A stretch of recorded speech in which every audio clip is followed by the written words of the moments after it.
మనకి ఏఐ వచ్చిన తర్వాత మన హ్యూమన్ ఇంటెలిజెన్స్ ఇంకంతే అంటారా, స్మాష్ అంటారా? లేదండి, ఇప్పుడు టూల్ అండి, ఏఐ ఇస్ ఎ టూల్.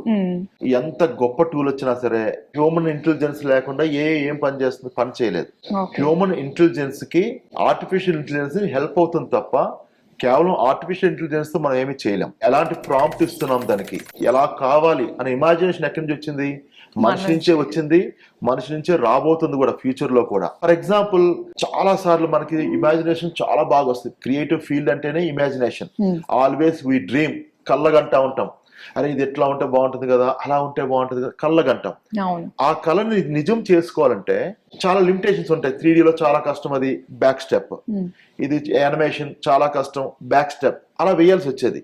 ఇప్పుడు ఏఐ వల్ల లిమిటేషన్స్ చెరిగిపోయినాయి. మీకు ఎలా ఊహించుకుంటే, ఎలాంటి ఊహ వస్తే ఆ ఊహని అది ఇంప్లిమెంట్ చేయగలుగుతుంది. కానీ ఆ ఊహ ఎక్కడి నుంచి వచ్చింది? మనిషి నుంచే వచ్చింది.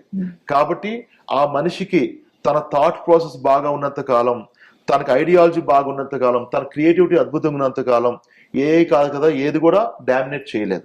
హ్యూమన్ డామినేట్ చేసే టెక్నాలజీ ప్రపంచంలో రాకపోవచ్చు బహుశా.